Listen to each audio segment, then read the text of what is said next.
BSc part second mathematical physics doctor RS Sao.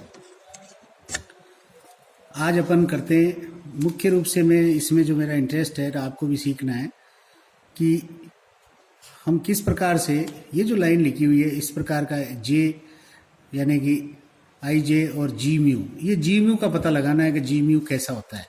तो रेखा अल्पांश व दूरिक tensor, line element और metric tensor. कार्तीय निर्देशांकों एक्स वाई जेड में रेखा अल्पांश की लंबाई ds का मान निम्न समीकरण द्वारा दिया जाता है, यानी कि ds square is equal to dx square plus dy square plus dz square. और इसी को कहा है कि आपके पास में लिख सकते हो डेल्टा आई अपॉन या डेल्टा आई जे और dx आई और dx जे। जब रेखा अल्पांश की लंबाई को वक्र रेखी निर्देशांकों में परिवर्तित किया जाता है तो आप उसको लिख सकते हो u i और u j।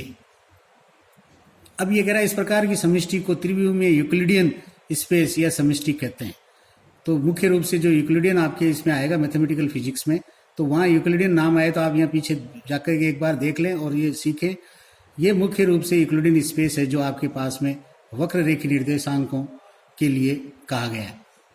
यदि वक्र रेखी निर्देशांकों को u v w को आप है जो u को x बार और v को x बार 2 और w को x बार 3 द्वारा व्यक्त करें, तो ये कह रहा है आधार सदिश है जो a1, जो अपन ने आधार सदिश पहले वाले चैप्टर में सीखे थे, उसमें ये a1 वेक्टर कह दो या आपके पास में a1 वेक्टर है जिसको अपन लिखते थे del r upon del u।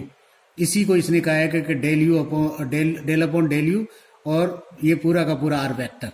तो ये जो वेक्टर है जिसको इसने डेरिवेटिव किया, तो डेरिवेटिव किसके रेस्पेक्ट में किया, यानी कि u के रेस्पेक्ट में किया। देखो u के रेस्पेक्ट में किया तो x बार 1 x बार 1 x बार 1। और इसी को इसने कहा है कि हम इस u1 b1 वेक्टर को हम लिखते थे h1 u cap, unit vector उसी का। तो यहाँ पे इसी प्रकार से b का, इसी प्रकार से आपके पास में b3 का। तो ये कह रहा है सामान्य रूप में अगर b डॉट bj करते हैं, bi डॉट bj करते हैं तो आपको क्या मिलता है, 2 का डॉट प्रोडक्ट करना है। तो 2 का जो डॉट प्रोडक्ट करना है उस डॉट प्रोडक्ट में अपन क्या करते हैं, हम ये लिखते हैं कि डेल एक्स अल्फा, तो ये हमारी तरफ से इंडिसेज हमने लिखी अल्फा वाली, और डेल एक्स बार आई और del x alpha upon del x bar j. तो ये जो घटनाक्रम है ये कैंसिल नहीं हो सकता।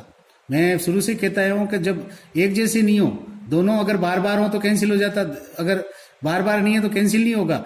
तो ये कह रहा है कि इस पूरे मसले का, इस पूरी डेरिवेटिव के मल्टीप्लीकेशन का एक कोई ना कोई मैट्रिक्स आएगा, कोई ना कोई इंडिसेज लिए हुए होगा तो वो इंडिसेज क्या लिए होगा। और मैंने वहां भी कहा था आपको कि अगर ऊपर है तो नीचे आ जाएंगी, तो ये नीचे की तरफ आ गई आई और जे, और जी को इसने बाहर लिख दिया। इसलिए बाहर लिख दिया क्योंकि इस कोऑर्डिनेट सिस्टम में हम काम कर रहे हैं। ये वगैरह लंबिक वक्र रेखी निर्देशांकों में, यानी कि ये का ये मल्टीप्लीकेशन अगर निर्देशांकों में किया जाए तो ये क्या होगा, ये कह रहा है कि एच आई स्क्वायर होगा।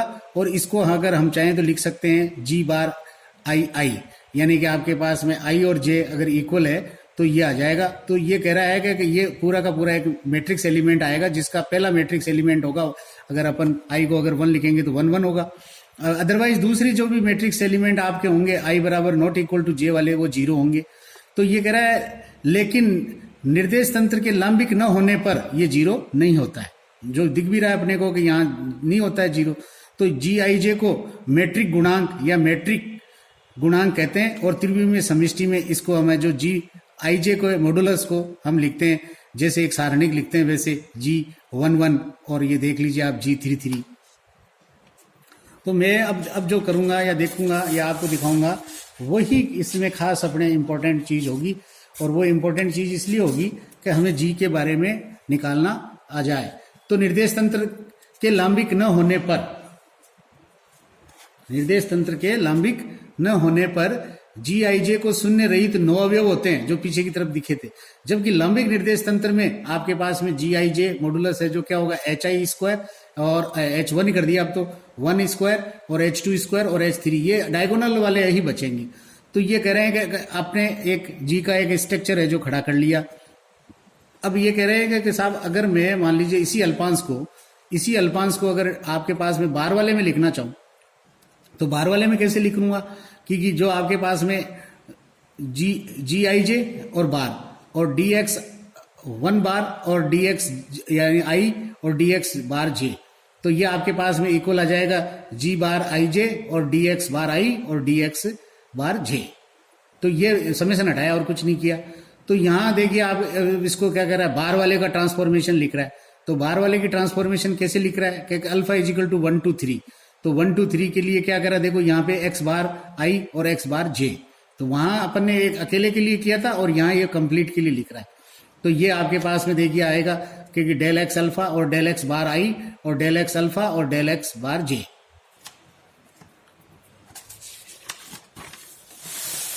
तो यहां देखिए आप वापस कि यहां देख लीजिए कोई भी जी का चक्कर नहीं हो रहा था। जी को तो हम लेके आए थे और जी को जब हम लेके आए थे उसके बाद में ये क्या कह रहे हैं कि डीएस जो आपने लिखा था वो डीएस है जो आपने इस कोऑर्डिनेट सिस्टम में लिखा था और इसी कोऑर्डिनेट सिस्टम में जी आई जे का मान निकाला था मैंने कौन से कोऑर्डिनेट में, यानी x1 x2 x3 में। और x1 x2 बार वाले कोऑर्डिनेट सिस्टम की सहायता से दो कोऑर्डिनेट सिस्टम लेने पड़ते हैं हमारे को। तो इसी प्रकार से अब ये कह रहा है कि बार वाले के लिए क्या करा, बार वाले के बार वाला लिख दिया और बार के साथ में आपके पास में ये कह रहा है चूंकि निर्देश तंत्र x1 x2 और निर्देश तंत्र x1 बार x2 बार x3 बार में रेखा अल्पांश की लंबाई निश्चित रहती है। अब हमारे को एक जी का अगर स्ट्रक्चर पता लग गया तो हम नई चीज डेवलप करते हैं कि भाई अब जी का स्ट्रक्चर क्या मुख्य रूप से खेल खेलता है।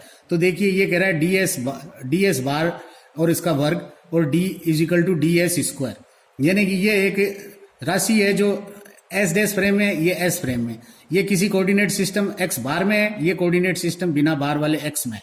तो यहाँ पे क्या करा कि जी बार आई जे और एक्स बार आई और एक्स बार जे और इधर की तरफ लिख दिया जी आई जे और एक्स आई और एक्स जे।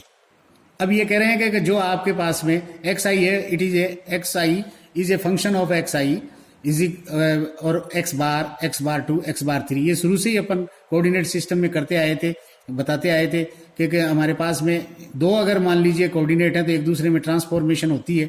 तो इनका ये इसका फंक्शन होता है और ये अगर मान लीजिए मैंने बार वाला लिखता तो बार वाला इसका फंक्शन होता है एक्स का। तो ये कह रहा है कि इसका डेरिवेटिव करिए तो डेरिवेटिव किस में करेंगे, इसके जो दोस्त हैं जिसका ये फंक्शन है उसके रेस्पेक्ट में तो डेरिवेटिव करेंगे। तो ये डेरिवेटिव किया तो ये देखो पार्शियल डेरिवेटिव लिख दिया और ये कंप्लीट डेरिवेटिव हो गया। तो इसी प्रकार से ये कह रहा है कि dx j, तो dx j के लिए लिख दिया। तो ये कह रहा है कि आपके पास में जो अबव जो समीकरण है उस अबव समीकरण में आप क्या लिख सकते हो, ये लिख सकते हो इस तरफ लेफ्ट हैंड साइड में इनके मान जब लिखोगे तो जी आई जे तो आपके पास में आ ही जाएगा। और ये जो मेरे दोस्त हैं, ये दोस्त हैं जो जिनका इधर की तरफ में अगर डिवाइडेशन करता तो यहाँ पे देखो ये हट जाता और ये हट जाता, बचता कौन सा, ये d x i upon d x i bar i और d x j upon d x bar j. तो ये कह रहा है ये जी आई जे के घटक का रूपांतरण समीकरण है। जैसे अपन पहले सीखते आए थे, देखो आई जे नीचे है तो आई जे नीचे, और इसमें आई जे नीचे है तो ये अपने आप ही ऊपर चढ़ेंगे तो आई जे ऊपर चढ़ जाएंगे। और इसके रेस्पेक्ट के अंदर क्या हुआ, इसके रेस्पेक्ट में ये हुआ कि बार वाला थी, बार वाले नीचे भाग लग गए। मैं बार नीचे वाले की जस्ट बात कर रहा हूँ आपके सामने। ऊपर वाले हैं तो ऊपर वाले तो अपने आप ही करने का मतलब कन्वर्जन उनके हिसाब से अपने को करना ही पड़ता है। जी आई जे द्वितीय कोटि का सहचर प्रतिदस या टेंसर है, सहचर है। यहाँ पे विशेष रूप से अभी हमने कोवेरिएंट की बात करी है।